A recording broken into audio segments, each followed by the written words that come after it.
आपके सामने जो हम चैप्टर आज लेकर आए हैं सर, ये इसको कहते हैं बेसिक ऑफ इलेक्ट्रिसिटी। इस चैप्टर का नाम है बेसिक ऑफ इलेक्ट्रिसिटी। आप कहिएगा सर ये क्यों पढ़ा रहे हैं आप, कि बेसिक ऑफ इलेक्ट्रिसिटी क्यों पढ़ा रहे हैं आप, तो सर क्यों पढ़ा रहे हैं और ये क्या है, तो सर गौर फरमाइएगा। बेसिक ऑफ इलेक्ट्रिसिटी का जो मामला है ये कुछ इस कदर है कि ये आपको फिजिक्स में भी पढ़ना है। यहां थोड़ा सा अलग अप्रोच होगा पढ़ाने का, थोड़ा सा अलग, बहुत ज्यादा अलग नहीं होगा। वहां अगर हम लोग सर 10% पढ़ेंगे तो यहां हम लोग 11 रुपया पढ़ेंगे, बस उतने का डिफरेंस होगा। फिजिक्स में भी पढ़ना है और इलेक्ट्रीशियन ट्रेड में भी पढ़ना है। इलेक्ट्रीशियन या इलेक्ट्रॉनिक्स या इलेक्ट्रिकल, जो भी आप कहते हैं, उस ट्रेड में भी ये चैप्टर पढ़ना है। इस चैप्टर को सर जान ऑफ आईटीआई कहते हैं, परान आप कह सकते हैं। मतलब ये चैप्टर नहीं तो फिर कुछ भी नहीं। बेसिक ऑफ इलेक्ट्रिसिटी अगर आपका क्लियर नहीं है तो आपको कुछ भी समझ में नहीं आने जा रहा है। बेसिक ऑफ इलेक्ट्रिसिटी हर हाल में क्लियर होना चाहिए। अगर ये क्लियर नहीं है तो आपको कुछ भी समझ में नहीं आएगा। और ये इलेक्ट्रीशियन ट्रेड वाले की को जो है ये सर कम से कम अगर देखिएगा इसको तो ये कम से कम हमको लगता है कि अगर 75 नंबर के प्रश्न पूछे जाते हैं तो उसमें से 20 नंबर के प्रश्न यहीं से पूछे जाते हैं। कितना इंपॉर्टेंट है ये चैप्टर आप सोच सकते हैं। अगर 75 नंबर के प्रश्न पूछे जाते हैं किसी भी एग्जाम में, होल क्वेश्चंस की संख्या अगर 75 है तो उसमें से 20 नंबर के प्रश्न यहीं से पूछे जाते हैं। एकदम फिक्स है ये, 75 में 20 यहीं से पूछे जाते हैं।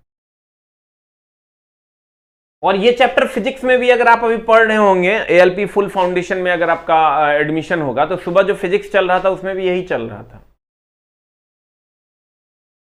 एएलपी फुल फाउंडेशन में अगर आपका एडमिशन होगा तो उसमें जो फिजिक्स चल रहा है तो उसमें भी यही चैप्टर चल रहा है। वहां और यहां में थोड़ा सा का डिफरेंस है लास्ट में। ये चैप्टर फिजिक्स में भी पढ़ना है और इलेक्ट्रीशियन इलेक्ट्रिकल या इलेक्ट्रॉनिक्स ट्रेड में भी पढ़ना है। आप सोचिए इस चैप्टर की खासियत यह है कि 75 में से 18 से 20 क्वेश्चंस यहीं से आने हैं। तो इस चैप्टर को आप जितना बार पढ़िए उतना कम है। और सबसे बड़ी बात कि बेसिक ऑफ इलेक्ट्रिसिटी जो चैप्टर है आपका, इसका जायज और नाजायज संबंध मोटर से है। ये नहीं समझ में आएगा तो मोटर नहीं समझ में आएगा, ये नहीं समझ में आएगा तो जनरेटर नहीं समझ में आएगा, ये नहीं समझ में आएगा तो ट्रांसफार्मर नहीं समझ में आएगा। मोटर में भी सिंगल फेज इंडक्शन मोटर है, 3 फेज इंडक्शन मोटर वगैरह वगैरह वगैरह नहीं समझ में आएगा। तो इसका उपाय यह है कि इस चैप्टर को बहुत अच्छे से, बहुत अच्छे से नहीं, बहुत अच्छे से पढ़ लिया जाए। ये हो गया, मैग्नेट हो गया और इससे रिलेटेड सारे चैप्टर्स जो कि बहुत ज्यादा इंपॉर्टेंट है आपके लिए। अब बच्चे ये कहेंगे कि सर ये तो एएलपी फाउंडेशन में भी आप पढ़ाएं, यहां भी पढ़ा रहे हैं, तो सर दोनों जगह सिलेबस सेम है। वहां भी हम बहुत बृहद पैमाने पर पढ़ाते हैं, यहां भी बृहद पैमाने पर पढ़ाते हैं, लेकिन वहां और यहां में आपको थोड़ा सा डिफरेंस नजर आएगा लास्ट में।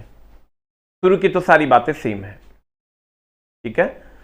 तो आप क्या कीजिए सर कि जिन लोगों का सर बात कर लो, जिन लोगों का एएलपी फुल फाउंडेशन में एडमिशन है वो यहां रिवीजन करेंगे। जिनका सिर्फ ट्रेड में है उनको तो पढ़ना ही पढ़ना है। तो आपका जो पोर्शन अगर समझ में आ गया तो कोई बात नहीं, नहीं समझ में आया तो एक बार रिवीजन कर लेंगे, एक बार फिर से पढ़ लेंगे। और ये पढ़ना है सर। हम आपको क्या बोले, 75 में से अगर 75 क्वेश्चन ट्रेड के पूछे जाएंगे तो उसमें से 20 क्वेश्चन यहां से पूछे जाएंगे। तो how much important this chapter is, कितना इंपॉर्टेंट है ये चैप्टर आप सोच भी नहीं सकते हैं। आप मतलब अंदाजा भी नहीं लगा सकते हैं कि कितना इंपॉर्टेंट है आपका ये चैप्टर। देखिए हम एक बार फिर से बता दें कि ये जो फिजिक्स है ये फिजिक्स में भी पढ़ना है, इलेक्ट्रीशियन ट्रेड में भी पढ़ना है। फिजिक्स में ये 5 नंबर का पूछता है, तो इलेक्ट्रीशियन ट्रेड में ये 18 से 20 नंबर का पूछता है। तो सोच लीजिए कि आपको कितना ज्यादा इंपॉर्टेंटली इसको देखना है। हम बार बार रिपीट इसलिए कर रहे हैं कि जान मेरे परान मेरे, ये बहुत ज्यादा इंपॉर्टेंट चैप्टर है। तुम्हारा कंसंट्रेशन इस चैप्टर से एकदम नहीं भटकना चाहिए कि मैंने तो सुबह में पढ़ा है तो अभी क्यों पढ़ेंगे। अगर सबसे मोटा कोई चैप्टर मेरे किताब का होगा तो वो यही चैप्टर होगा, लेकिन इसमें हम बहुत सारी चीज ऐड किए हैं जो सुबह में नहीं पढ़ाएंगे। इसलिए नहीं पढ़ाएंगे, जो 8 बजे वाला बैच है आपका साइंस का, उसमें नहीं है ये, लेकिन यहां पर बहुत सारी चीजों को हमने ऐड किया है चूंकि क्वेश्चन का डिमांड है। टेक्निकली इस चैप्टर को पढ़ने का जो अप्रोच होगा वो अलग होगा। फिजिक्स एज ए साइंस इसको पढ़ने का अप्रोच अलग होगा। ठीक है, बहुत जगह बदलाव है, आपको पता भी नहीं चलेगा। 10% 20% का बदलाव है, लेकिन है। जितनी बार पढ़ाइएगा उतनी बार पढ़ेंगे मेरे प्यारे गुरुजी। लव यू दिनेश राजा जी। देखिए सर, हम आप ही के लिए बोल रहे हैं, 75 में से 20। हमको दोबारा पढ़ाने का शौक नहीं है। जो लोग एलपी फुल फाउंडेशन में है, हम तो, मेरा अगर बस चले, हमको अगर कोई बच्चा कहे कि सर बताइए कि हम कौन सा चैप्टर सबसे ज्यादा पढ़ें, तो हम कहेंगे भाई ये चैप्टर सबसे ज्यादा पढ़ ले, जितनी दफे दिल करता है उतनी दफे पढ़ ले। ठीक है, तो अगर आप लोगों का आदेश हो तो हम चैप्टर्स की ओर मूव करेंगे, एकदम शांति बनाए रखेंगे। अभी तक चला हम पढ़ रहे हैं, तो तोरा कितना पढ़ना है तू सोच सकता है। आ जाइए यहां, बेसिक ऑफ इलेक्ट्रिसिटी।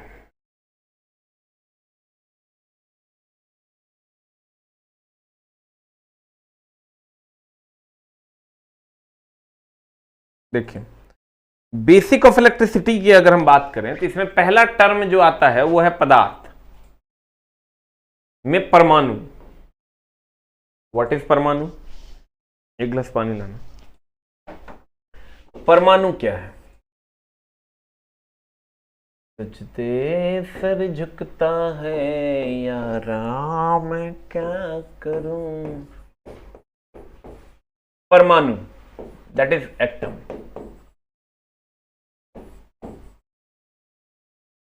ठीक है,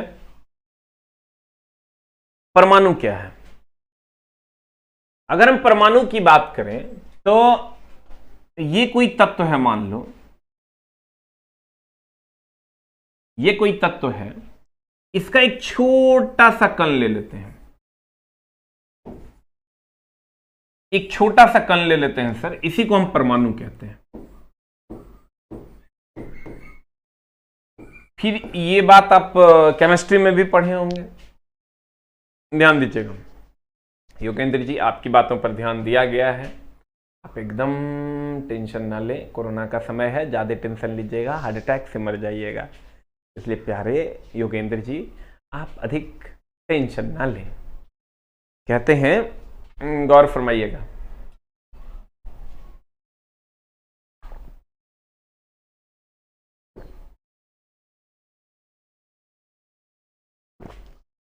नींबू पानी ले आया रे,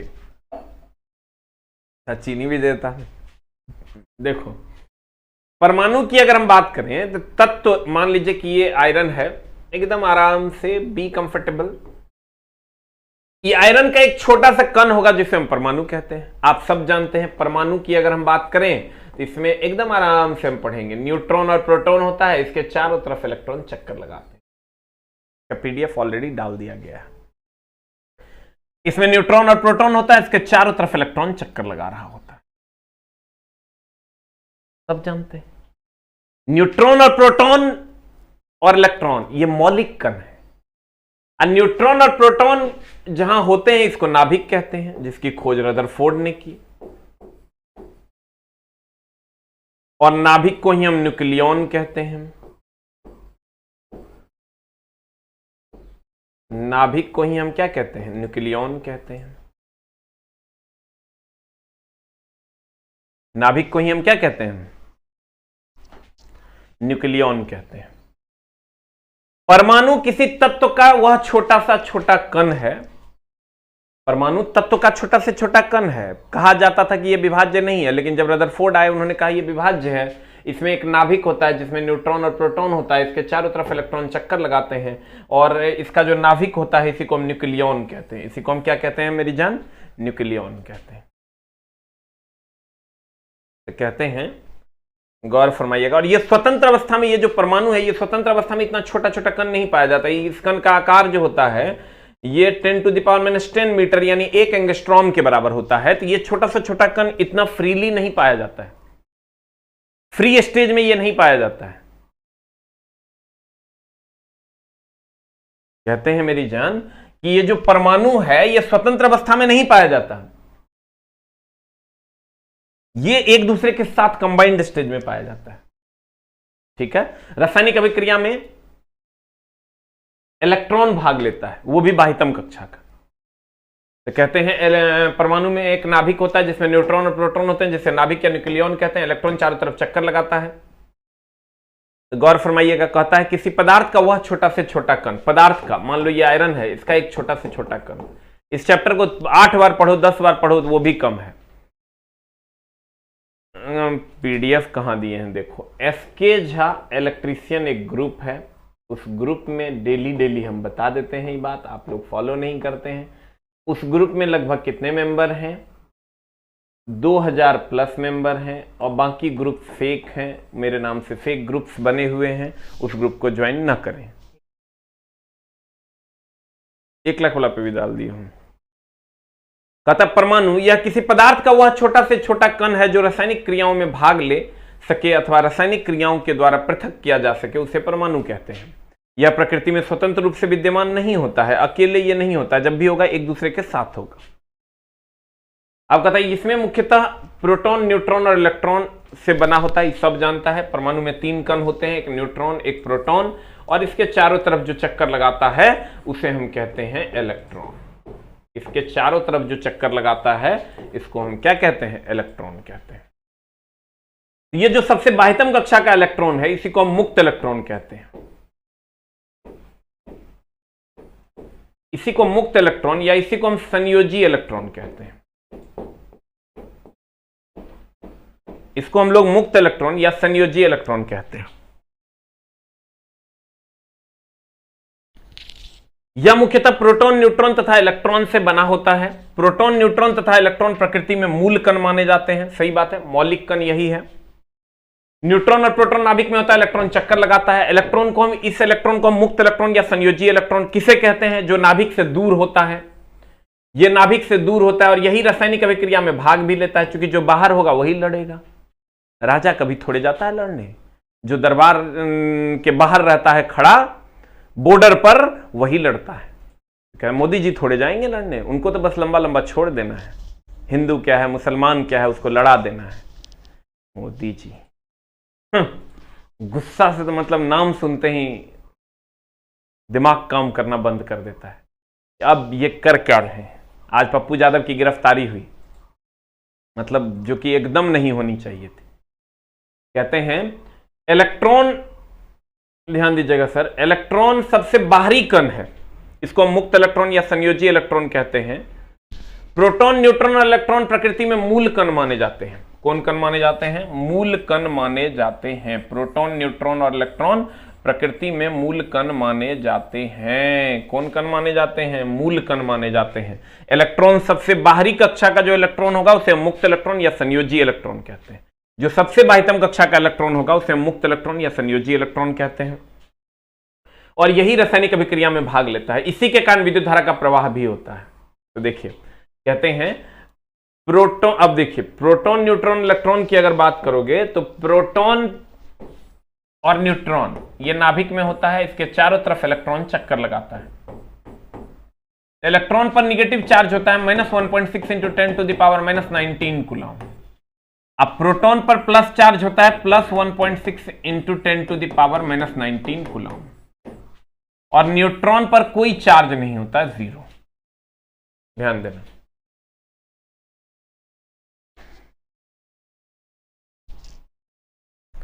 very good Rahul ji. Sir कहते हैं इलेक्ट्रॉन पर -1.6 × 10⁻⁻19 कूलम का ऋण आवेश होता है, प्रोटॉन पर +1.6 × 10⁻⁻19 कूलम का धन आवेश होता है, और न्यूट्रॉन पर कोई आवेश नहीं होता है, आवेशहीन होता है। तो कहता है प्रोटॉन, न्यूट्रॉन परमाणु के नाभिक में विद्यमान रहते हैं। परमाणु का केंद्रीय सघन भाग है। सर ऑब्वियसली प्रोटॉन और न्यूट्रॉन परमाणु के नाभिक में विद्यमान होता है, जो परमाणु का केंद्रीय सघन भाग है। प्रोटॉन पर 1.6 × 10⁻⁻19 कूलम्ब का आवेश होता है। न्यूट्रॉन आवेशहीन होता है। इलेक्ट्रॉन पर -1.6 × 10⁻⁻19 कूलम्ब का आवेश होता है। बोर्ड सही करें, बोर्ड कितना बढ़िया तो है रे, तोरा की दिख रहा है वो हमरा पता है, बोर्ड गड़बड़ है, कितना बढ़िया तो है। वीडियो क्वालिटी अच्छा नहीं है। अरे दाना, ये कौन बात बोल दिया रे? ये बोले कि हमारा मुंह अच्छा नहीं दिख रहा है। ले अब दिख रहा होगा, टॉपिक कारण अंधेरा आ रहा है, बढ़िया दिख रहा है। और मुंह बढ़िया नहीं दिख रहा है ये हो सकता है, लेकिन तुम कहेगा पिक्चर क्वालिटी गड़बड़ है। ये बल्ब थोड़ा नीचे आ गया है क्या रे, तो ऊपर करना पड़ेगा। अच्छा कोई बात नहीं, फिर भी तो कितना बढ़िया है। तुम क्वालिटी कम करके देख रहा होगा, क्वालिटी को बढ़ा लो थोड़ा सा। हमारी क्वालिटी पर संदेह ना करो वत्स, क्वालिटी को थोड़ा सा बढ़ा लो, इंक्रीज द क्वालिटी। कहां पर सेटिंग में ऑप्शन रहता है, वहां से क्वालिटी को, जैसे यूट्यूब पे क्वालिटी बढ़ाते हैं आप, वैसे ही क्वालिटी को थोड़ा सा बढ़ा ले मेरी जान, तो हम अच्छे दिखने लगेंगे, क्वालिटी भी तुमको अच्छा दिखने लगेगा। बाप रे 4K कैमरा है तो कैसे तुम कह सकता है कि गड़बड़ हो जाएगा।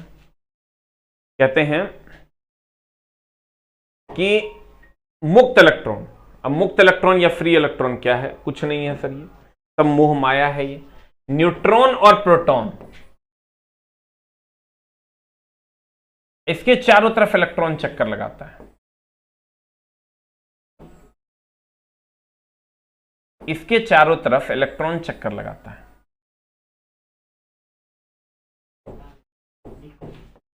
इसके चारों तरफ इलेक्ट्रॉन चक्कर लगाता है। नाभिक में होता है न्यूट्रॉन और प्रोटॉन, और इसके चारों तरफ इलेक्ट्रॉन चक्कर लगाता है। तो ये जो सबसे बाह्यतम कक्षा का इलेक्ट्रॉन है,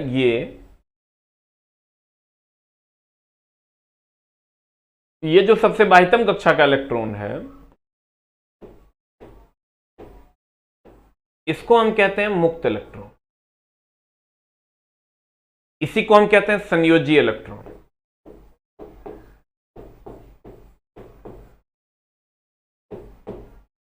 इसको कहते हैं मुक्त इलेक्ट्रॉन, इसी को हम कहते हैं संयोजी इलेक्ट्रॉन, जो सबसे बाह्यतम कक्षा का इलेक्ट्रॉन होता है। ठीक है, ये मुक्त इलेक्ट्रॉन और संयोजी इलेक्ट्रॉन इसी को कहते हैं। तो ध्यान दीजिएगा सर, ये जो मुक्त इलेक्ट्रॉन और ये जो संयोजी इलेक्ट्रॉन है, यही इसी का प्रवाह के कारण विद्युत धारा का प्रवाह होता है, और ये नाभिक से काफी दूर होता है, इसीलिए इसको फ्री कहते हैं। जे बेटा बाप से दूर रहेगा वो क्या है? फ्री है। धिया पुता को भेजता है लोग पटना पढ़ने के लिए, बाबूजी से जैसे दूर हुआ फ्री हो गया, जे मन होता है ऐसे करता है। मन किया पढ़े, मन किया मुर्गा बना के चंदा लगा के खाए। क्या अधिकतर तो यही करते हैं, लेकिन बहुत बच्चे पढ़ते भी हैं। लेकिन सर आप गौर फरमाइएगा, जो दूर रहेगा वही फ्री रहेगा। बाबूजी के पास रहेगा, बाबूजी हैं एक पास रहेंगे तो फ्री कहां है? फिर तो मम्मी का भी पड़ेगा और मम्मी का भी पड़ेगा, पापा का भी पड़ेगा। तो न्यूट्रॉन और प्रोटॉन नाभिक में होते हैं, इससे बहुत सबसे जो दूर होता है उसे मुक्त इलेक्ट्रॉन या संयोजी इलेक्ट्रॉन कहते हैं। क्योंकि बाह्यतम कक्षा का इलेक्ट्रॉन है, इसलिए इसे हम मुक्त इलेक्ट्रॉन कहते हैं। रासायनिक अभिक्रिया में यही भाग लेता है और इसी के कारण विद्युत धारा का प्रवाह होता है। ध्यान दीजिएगा,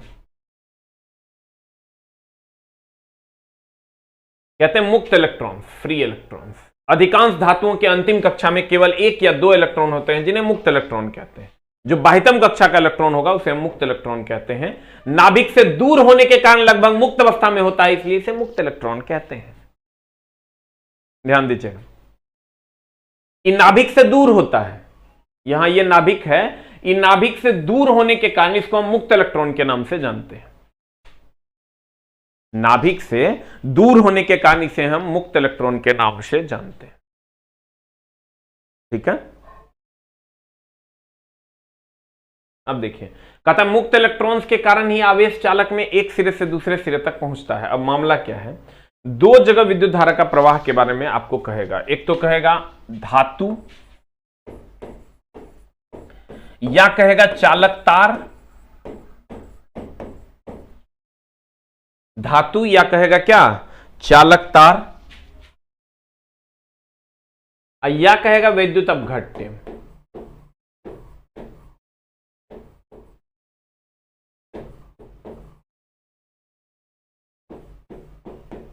इलेक्ट्रोलाइट। देखिए, धातु या चालक तार या विद्युत अपघट्य, इलेक्ट्रोलाइट, इन दोनों में विद्युत धारा का प्रवाह के बारे में पूछा जाता है। ध्यान दीजिएगा।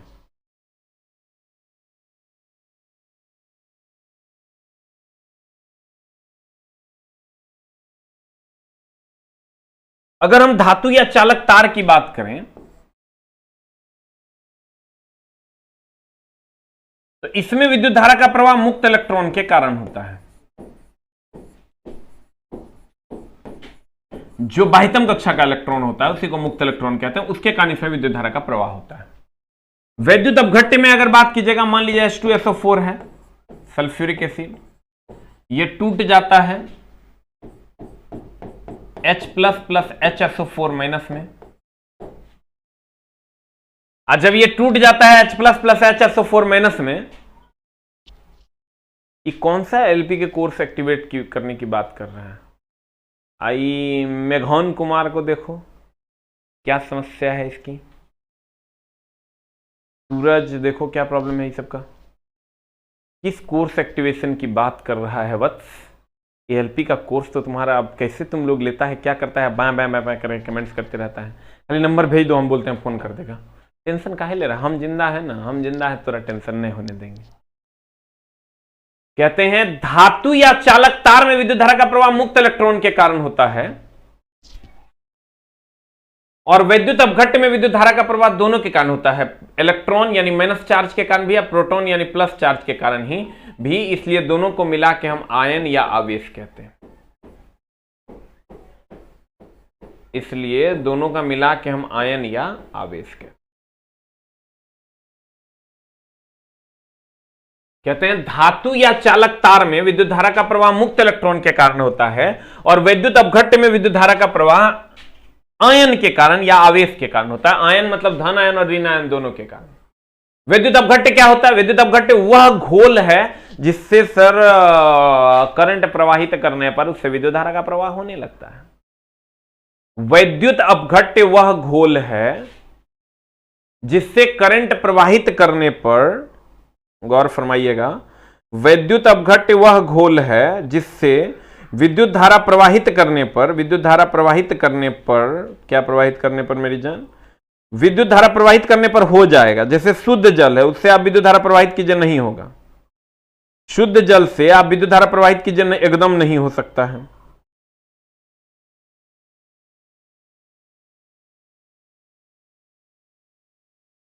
गौर फरमाइएगा। कहते हैं, क्या कहते हैं कि वैद्युत अपघट्य वह एक घोल होता है, जैसे नमक पानी का घोल हो गया, चीनी पानी का घोल हो गया, एक घोल होता है जिससे होकर हम विद्युत धारा का प्रवाह करते हैं। तो हम बार बार बोलते हैं, वहां जो आप सुबह में साइंस में हमसे पढ़े होंगे ये, और यहां पढ़िएगा, दोनों के अप्रोच में डिफरेंस होगा। ठीक है, इसे समझने की चेष्टा करें।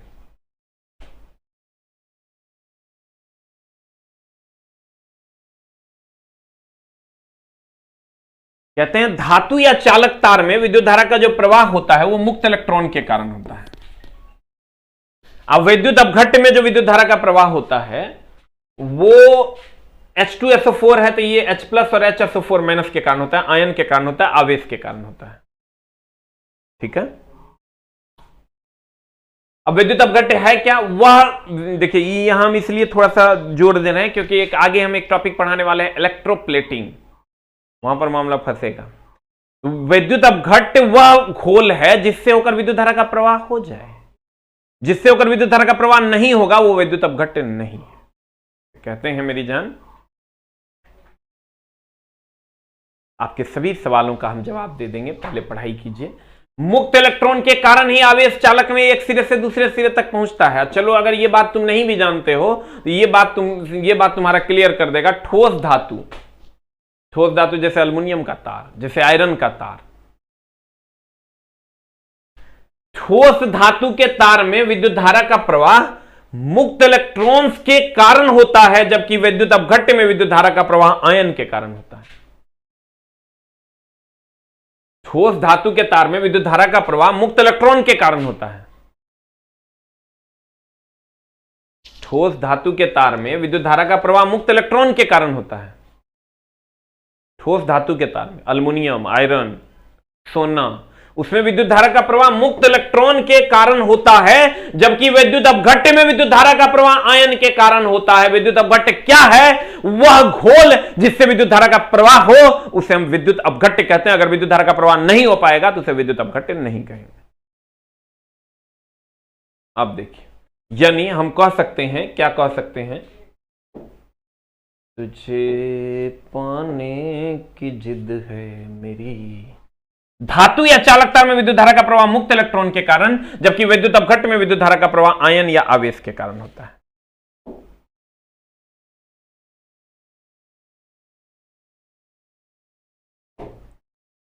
अब देखिए, कहता आवेश, व्हाट इज आवेश? आवेश बोले तो चार्ज, आवेश बोले तो चार्ज। तेरे लम्हों को खरीदूंगा।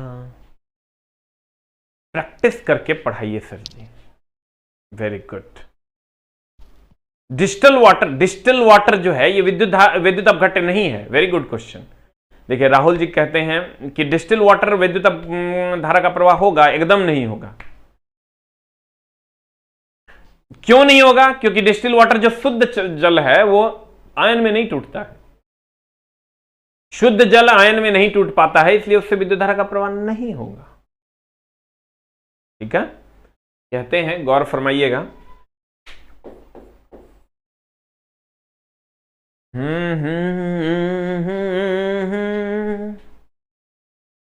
अगर अगर अगर अगर क्या अगर हम विद्युत धारा का प्रवाह की बात करें सर, तो ठोस चालक तार में विद्युत धारा का प्रवाह होता है मुक्त इलेक्ट्रॉन के कारण, विद्युत अपघट्य में विद्युत धारा का प्रवाह होता है आयन के कारण। अब अगर हम बात करें कि आवेश किसको कहते हैं, आवेश किसको कहते हैं? जो किसी दूसरे को अपनी ओर या तो खींच पाएगा या धकेल पाएगा। तो अगर ये कोई धन आवेश है तो ये किसी दूसरे को, धन आवेश को अपने से दूर धकेल पाएगा, या कोई ऋण आवेश होगा तो अपनी ओर खींच पाएगा। इसी को हम आवेश कहते हैं। आवेश का एसआई मात्रक सब जानता होगा। यू ऑल नोज दैट आवेश का जो एसआई मात्रक है, क्यू का जो एसआई मात्रक है वो क्या है? क्यू का एसआई मात्रक सर कूलम्ब होता है, COULOMB। और इसका जो सीजीएस मात्रक है, इसका जो सीजीएस मात्रक है वो स्टेट कूलम्ब होता है। तेरी बाहों, इसका एसआई मात्रक कूलम्ब और सीजीएस मात्रक होता है स्टेट कूलम्ब। क्यू का जो एसआई मात्रक है वो होता है कूलम्ब और सीजीएस मात्रक होता है स्टेट कूलम्ब।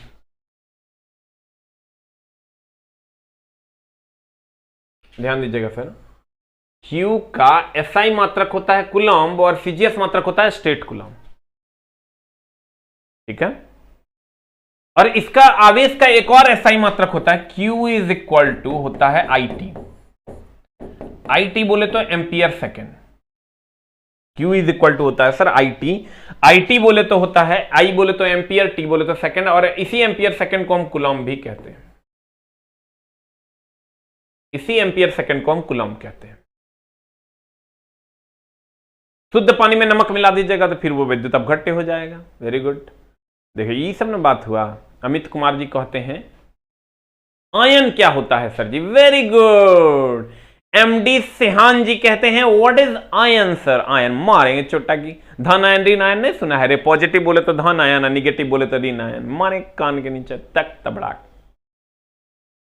सर आवेश का एक एसआई मात्रक तो कूलम्ब होता है, सीजीएस मात्रक स्टेट कूलम्ब होता है, एक मात्रक एम्पियर सेकेंड भी होता है और एम्पियर सेकेंड को हम कूलम्ब भी कहते हैं। कहते हैं आवेश यह किसी पदार्थ का वह गुण है जिसके कारण कोई वस्तु विद्युत आकर्षण या विकर्षण का अनुभव करती है।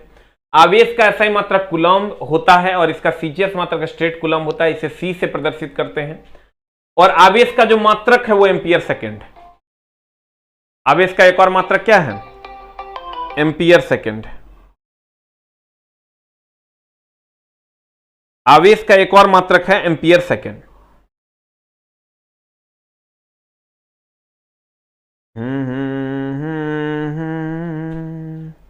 आवेश का एक और मात्रक क्या है? Ampere second.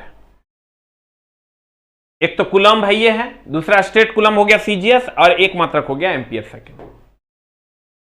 अब देखो कहते हैं, अब दो बातें हैं यहां पर, एकदम आराम से चला, 75 में 15 से 18 से 20 आवेश के लिए धन और ऋण शब्द का जो प्रयोग है, आवेश के लिए प्यारे बच्चों धन और ऋण शब्द का जो प्रयोग है, धन और ऋण शब्द का जो प्रयोग है, आवेश के लिए धन और ऋण शब्द का प्रयोग किसने किया था? ये जो शब्द है धन और ऋण, ये शब्द का प्रयोग बेंजामिन फ्रैंकलिन ने किया था। बेंजामिन फ्रैंकलिन ने किया था। आवेश के लिए धन और ऋण शब्द का प्रयोग किसने किया था? बेंजामिन फ्रैंकलिन ने किया था। इनका कहना है आवेश का एक और मात्रक एम्पियर सेकेंड और कूलम। हाँ सही है सर। देखिए ये सब में बात हुआ, कुछ से कुछ मैसेज करते रहता है, सर मेरा कोर्स होगा कि नहीं, सर रीजनिंग अपलोड, सब छोटा अपलोड होता है, देखता है नहीं, या झूठे कुछ से कुछ करते रहता है। अब एक सर ये टेक्निकल ऑनलाइन क्लासेस के कुछ डिसएडवांटेजेस भी हैं, सब में सब चीज एडवांटेज हो जाएगा तो नहीं होगा। भगवान राम मर्यादा पुरुषोत्तम से तब भी बीवी के लिए वो डिसएडवांटेजेस थे। भगवान श्री राम से देखो, अगर भगवान श्री राम जो है मर्यादा पुरुषोत्तम थे, लेकिन सीता के साथ उन्होंने गलत ही किया, तो अभी की दुनिया में सर सब लोग गलत हैं, जो कम गलत है वो बहुत ज्यादा सही है। अभी की जो दुनिया है उसमें सब लोग गलत हैं, जो कम गलत है वो बहुत ज्यादा सही है। तो कोशिश कीजिए कि सर कम गलत हो, उस पर ज्यादा से ज्यादा संभावना दें और ज्यादा से ज्यादा उस पर काम करें। तो कहते हैं सर आवेश के लिए धन और ऋण शब्द का प्रयोग बेंजामिन फ्रैंकलिन ने किया, और वस्तुओं को आवेशित करने की प्रक्रिया सर्वप्रथम थेल्स चचा ने बताया था। आवेशित करने की जो प्रक्रिया है, आवेशित करने की जो प्रक्रिया है उसे किसने बताया था? उसे थेल्स ने बताया था। धन और ऋण शब्द का प्रयोग किसने किया था? वत्स बेंजामिन फ्रैंकलिन ने किया था। आवेश के लिए धन और ऋण शब्द का प्रयोग, और आवेशित करने की प्रक्रिया किसने बताई थी? तो ये थेल्स ने बताई थी। कैसे? इन्होंने कहा कांच की छड़ को जब रेशम के कपड़े से रगड़ोगे तो कांच का छड़ इलेक्ट्रॉन का त्याग करेगा, रेशम का कपड़ा इलेक्ट्रॉन ग्रहण करेगा, जो त्याग करेगा उस पर धन आवेश, जो ग्रहण करेगा उस पर ऋण आवेश। सब जानता है, जो त्याग करेगा उस पर धन आवेश, जो ग्रहण करेगा उस पर ऋण आवेश।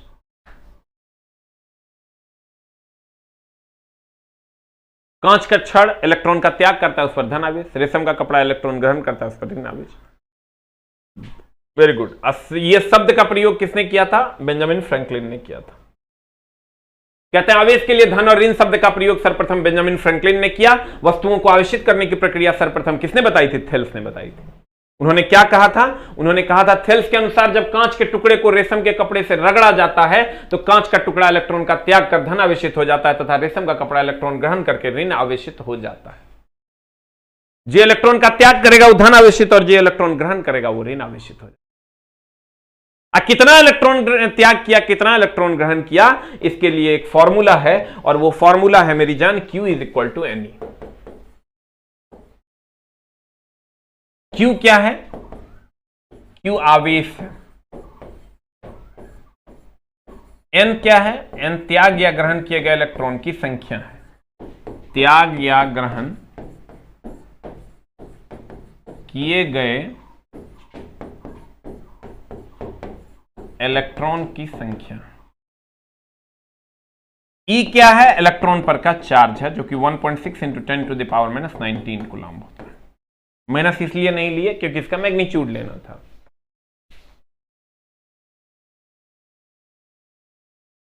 कहते हैं Q बराबर NE। Q आवेश है, N त्याग या ग्रहण किए गए इलेक्ट्रॉन की संख्या है, और E 1.6 इंटू 10 माइनस 19 कूलम्ब का आवेश है। ठीक है। कहते हैं इसके अनुसार Q is equal to NE होता है। Q उत्पन्न आवेश है, N त्याग या ग्रहण किए गए इलेक्ट्रॉन की संख्या है, E इलेक्ट्रॉन पर का आवेश है। अब हम लोगों ने जो पढ़ा है उसको हम एक बार समराइज करते हैं, और फिर सर हम लोग अगली कक्षा में नेक्स्ट टॉपिक को पढ़ेंगे, कूलम्ब्स लॉ को। देखिए ई कहते क्या है हम, परमाणु क्या है, तत्व का जो सूक्ष्मतम कण होगा उसे परमाणु कहते हैं। ये इसमें सर नाभिक होता है, नाभिक में न्यूट्रॉन और प्रोटॉन होता है, इसके चारों तरफ इलेक्ट्रॉन चक्कर लगाता है, इसके चारों तरफ इलेक्ट्रॉन चक्कर लगाता है, और जो सबसे बाह्यतम कक्षा का इलेक्ट्रॉन होता है उसे मुक्त इलेक्ट्रॉन या फ्री इलेक्ट्रॉन कहते हैं, उसी के कारण धारा का प्रवाह होता है। ठोस या चालक तार में विद्युत धारा का प्रवाह मुक्त इलेक्ट्रॉन के कारण, और वैद्युत अपघट्ट में विद्युत धारा का प्रवाह आयन के कारण होता है। ठीक है, तो ठोस तार में विद्युत धारा का प्रवाह किसके कारण होता है, मुक्त इलेक्ट्रॉन के कारण। अब वैद्युत अपघट्ट में विद्युत धारा का प्रवाह आयन के कारण होता है। उसके बाद हम लोगों ने पढ़ा आवेश के बारे में। आवेश का एसआई मात्रक की अगर बात करोगे तो आवेश का एसआई मात्रक होता है कूलम, इसका एक और एसआई मात्रक होता है एम्पियर सेकेंड, इसका सीजीएस मात्रक होता है स्टेट कूलम, इसका सीजीएस मात्रक होता है स्टेट कूलम, और इसका एक और मात्रक होता है एम्पियर सेकेंड। आवेश के लिए धन और ऋण शब्द का प्रयोग बेंजामिन फ्रैंकलिन ने किया। आवेशित करने की प्रक्रिया सर्वप्रथम थेल्स ने बताई।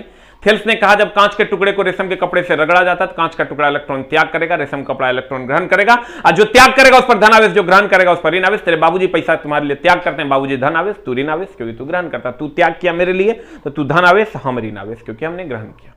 Thank you very much. आज की कार्रवाई, बुक कब आएगा? बुक तब सर ये जो आपकी क्लास है वो टीटीएस में चलती है।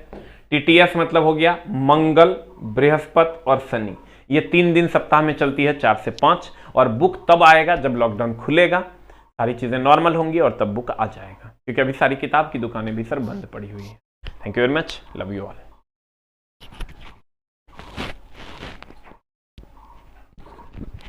अच्छा, एक बच्चे का कहना है कि 30 से 35 मिनट चलेगा तो क्या फायदा होगा, आप ही बताइए। चलो थोड़ा सा और पढ़ा देते हैं, क्या दिक्कत है। तुम सजन रे एकदम नाराज मत हो, लोग कूलम्स लॉ भी पढ़ाते हैं, हम तो चला अपने मूड के हिसाब से पढ़ाते हैं। वैसे तू कह रहा है तो हम पढ़ा देते हैं। ले जे तू कहेगा, लेकिन चला ये आज पढ़ाते रहे हैं, मेरा मूड है, हम 35 से 40 मिनट का क्लास लेते हैं अपने हिसाब से। और सर पढ़ाना और टाइम को तुम बोलो ना, हम 8 से 10 दिन में पूरा इलेक्ट्रिशियन ही खत्म हो जाएगा, लेकिन चला वो करना नहीं ना है। एकदम आराम आराम से पढ़िएगा सर तो वो लंबा चलेगा। कछुए की चाल में चलिए, खरगोश की चाल चलिएगा तो मर जाइएगा। हम सर इसमें क्वेश्चन भी करवाएंगे आपको, एकदम आपको टेंशन लेने की जरूरत नहीं है, क्वेश्चन भी हम ही करवाएंगे आपको, एकदम इसके लिए टेंशन नहीं लेना है। देखिए कहते हैं, क्या कहते हैं, कहते ये है कूलॉम्ब का नियम। चलो ये भी करवा देते हैं, तुम नाराज ना होना, ठीक ना। कूलॉम्ब्स लॉ कहता है कि ये कोई आवेश है, एक Q1 और एक आवेश है Q2, दोनों के बीच की दूरी r है। अगर दो आवेश Q1 Q2 एक दूसरे से r दूरी पर हो तो उनके बीच लगने वाला जो, आज लेकिन करवा देना, अगले बार से नहीं बोलना, नहीं तो मामला गड़बड़ा देंगे, गुस्सा आ जाएगा फिर। 35 से 40 मिनट का क्लास होगा सर आपका, ठीक है। अभी ध्यान देना। कहते हैं कूलम्ब्स लॉ क्या कहता है, ने चला बोल दिया है तो चलो एक टॉपिक कर लेते हैं। F समानुपाती Q1 Q2। कूलम्ब्स लॉ कहता है कि दोनों के बीच लगने वाला आकर्षण या विकर्षण का बल इनके आवेशों के गुणनफल का समानुपाती होगा तथा इनके बीच की दूरी के वर्ग का व्युत्क्रमानुपाती होगा। इनके बीच की दूरी के वर्ग का व्युत्क्रमानुपाती होगा। कूलम्ब्स लॉ कहता है कि दो आवेश अगर एक दूसरे से r दूरी पर हो तो इनके बीच लगने वाला आकर्षण या विकर्षण, अगर दोनों प्लस प्लस है तो विकर्षण लगेगा, 1 + 1 - होता है आकर्षण बल, उनके आवेश के गुणनफल का समानुपाती था उनके बीच की दूरी के वर्ग का व्युत्क्रमानुपाती होगा। यानी आवेश जितना ज्यादा होगा लगने वाला बल उतना ही ज्यादा होगा, और आवेश जितना कम होगा लगने वाला बल उतना ही कम होगा, और दोनों के बीच का जो दूरी होगा वो उसके वर्ग का व्युत्क्रमानुपाती होगा। कभी कभी दे देता है कि कूलम्ब का नियम के अनुसार लगने वाला बल दूरी का व्युत्क्रमानुपाती होगा कि दूरी के वर्ग का व्युत्क्रमानुपाती होगा, कहेंगे दूरी के वर्ग का व्युत्क्रमानुपाती होगा। अगर नहीं रहेगा वर्ग तब मार देंगे दूरी का व्युत्क्रमानुपाती होता है, ठीक है। अब देखिए, अगर ये दोनों इक्वेशन को हम ये और ये दोनों को कंबाइन लेते हैं, मान लेते हैं इसको इक्वेशन 1 और मान लेते हैं इसको इक्वेशन 2, ये दोनों को अगर फ्रॉम 1 और 2 अगर हम करते हैं, फ्रॉम 1 और 2 अगर हम करते हैं तो F समानुपाती जो होगा वो Q1 Q2 बटा आर स्क्वायर हो जाएगा दोनों को मिला के। तो यहां अगर समानुपाती का चिन्ह हटाएंगे तो एक कांस्टेंट आएगा के Q1 Q2 बटा आर स्क्वायर। F बराबर होता है के Q1 Q2 बटा आर स्क्वायर। यहां से अगर हम इसको थोड़ा सा और सॉल्व करते हैं तो K बराबर होता है 1/4 पाई एप्सिलॉन नॉट। यहां 1/4 पाई एप्सिलॉन नॉट। तुम कहोगे ये कहां से आया, तो ये होता है। तब जब हम वैल्यू पुट करेंगे तो F बराबर आ जाएगा 1/K की जगह 4 pi epsilon not Q1 Q2 बटा आर स्क्वायर। यहां एप्सिलॉन नॉट क्या है? एप्सिलॉन नॉट निर्वात की परम विद्युतशीलता है। एप्सिलॉन नॉट जो है ये निर्वात की परम विद्युतशीलता है।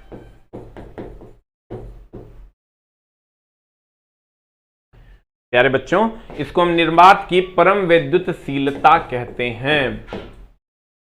इसकी जो वैल्यू होती है वो 8.85 into 10 to the power -12 coulomb square बटा न्यूटन मीटर स्क्वायर होती है। ये वैल्यू फिक्स है, ध्यान देना। के क्या है? के कांस्टेंट है सर। जब समानुपाती का चिन्ह आता है तो कांस्टेंट आता है। कूलम्ब्स लॉ कहता है कि अगर दो आवेश एक दूसरे से r दूरी पर हो तो उनके बीच लगने वाला जो आकर्षण बल होता है उनके आवेशों के गुणनफल का समानुपाती तथा उनके बीच की दूरी के वर्ग व्युत्क्रमानुपाती होता है। 1 और 2 से F समानुपाती Q1 Q2 बटा आर स्क्वायर। समानुपाती का चिन्ह हटाएंगे तो K कांस्टेंट आएगा, K Q1 Q2 बटा आर स्क्वायर। K का वैल्यू 1/4 पाई एप्सिलॉन नॉट होता है। एप्सिलॉन नॉट को क्या कहते हैं? यहाँ K की वैल्यू अगर पुट करते हैं 1/4 pi epsilon not Q1 Q2 बटा आर स्क्वायर, तो एप्सिलॉन नॉट को निर्वात की परम विद्युतशीलता कहते हैं, जिसकी वैल्यू 8.85 इंटू 10⁻12 कूलम्ब स्क्वायर बटा न्यूटन मीटर स्क्वायर होता है। अगर हम K की वैल्यू निकालें तो K बराबर होता है 1/4 पाई एप्सिलॉन नॉट 1/4।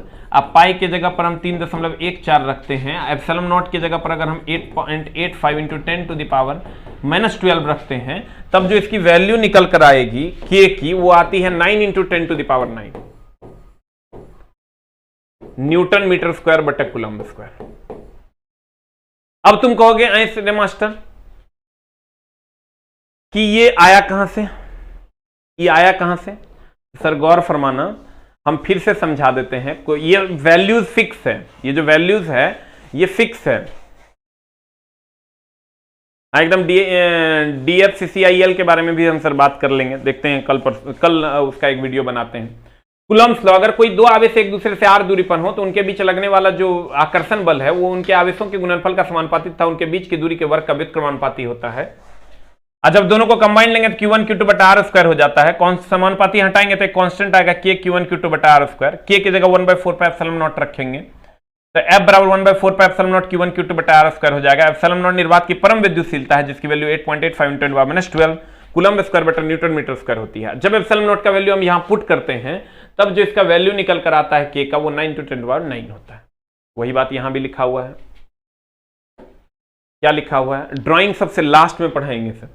कूलम्ब का नियम क्या कहता है? कहता है अगर कोई दो आवेश Q1 और Q2 एक दूसरे से r दूरी पर हो तो उनके बीच कार्य करने वाला विद्युत आकर्षण बल उनके आवेशों के गुणनफल का समानुपाती तथा उनके बीच की दूरी के वर्ग का, इसका ध्यान रखना, इनके हाईलाइट भी कर लेना, उनके बीच की दूरी के वर्ग का व्युत्क्रमानुपाती होता है। आपके सामने है, अगर कोई दो आवेश Q1 Q2 एक दूसरे से r दूरी पर हैं तो F समानुपाती Q1 Q2 F व्युत्क्रमानुपाती 1/r square. 1 और 2 से F समानुपाती Q1 Q2 बटा आर स्क्वायर। समानुपाती का चिन्ह हटेगा, कांस्टेंट आएगा K Q1 Q2 बटा आर स्क्वायर। K बराबर 1/4 पाई एप्सिलॉन नॉट होता है, तो K की वैल्यू यहाँ 1/4 pi epsilon not Q1 Q2 बटा आर स्क्वायर, जहां एप्सिलॉन नॉट निर्वात की परम विद्युतशीलता है, जिसकी वैल्यू होती है 8.85 इंटू 10⁻12 कूलम्ब स्क्वायर बटा न्यूटन मीटर स्क्वायर, ये नहीं है। और K की वैल्यू होती है 9 इंटू 10⁻9 न्यूटन मीटर स्क्वायर बटा कूलम्ब स्क्वायर। ठीक है, इस सूत्र को हम चुंबक में भी लगाते हैं, कैसे लगाते हैं वहां बात कर लेंगे। फिर से एक बार देख लीजिए कूलम्ब का नियम क्या कहता है। कूलम्ब का नियम कहता है कि अगर कोई दो आवेश एक दूसरे से r दूरी पर हो तो उनके बीच लगने वाला जो आकर्षण या विकर्षण का बल होगा वो उनके आवेशों के गुणनफल का समानुपाती और बीच की दूरी के वर्ग का व्युत्क्रमानुपाती होता है। इसी को हम सर कंबाइंड रूप से जब लेते हैं तो K Q1 Q2 बटा आर स्क्वायर, K बराबर 1/4 पाई एप्सिलॉन नॉट होता है। एप्सिलॉन नॉट निर्वात की परम विद्युतशीलता जिसकी वैल्यू इतनी होती है। ये वैल्यू जब 1/4 पाई एप्सिलॉन नॉट में एप्सिलॉन नॉट की वैल्यू रखते हैं तो इसकी K की वैल्यू आती है 9 इंटू 10⁻9। ये था हमारा कूलम्ब का नियम। आवेश के लिए धन और ऋण शब्द का प्रयोग बेंजामिन फ्रैंकलिन। आवेशित करने की प्रक्रिया थेल्स। परमाणु अविभाज्य है, न्यूट्रॉन और प्रोटॉन, परमाणु विभाज्य है, न्यूट्रॉन और प्रोटॉन नाभिक में, इलेक्ट्रॉन चक्कर लगाता है, सबसे बाह्यतम कक्षा का इलेक्ट्रॉन मुक्त इलेक्ट्रॉन या फ्री इलेक्ट्रॉन कहलाता है, जिसके कारण विद्युत धारा का प्रवाह होता है। जबकि विद्युत अपघट्य में धारा का प्रवाह H2SO4 H plus HSO4 minus यानी प्लस माइनस दोनों के कारण होता है। ठीक है। आवेश के लिए धन और ऋण शब्द बेंजामिन फ्रैंकलिन। आवेश जो किसी को आकर्षित या विकर्षित करे उसे हम आवेश कहते हैं। ठीक है। कूलॉम्ब SI मात्रक, स्टेट कूलॉम्ब CGS मात्रक, एम्पियर सेकंड भी SI मात्रक। Thank you very much, love you all, love you love you love you all, thank you very much. नहीं गुस्साए नहीं है भाई, गुस्साए एकदम नहीं है।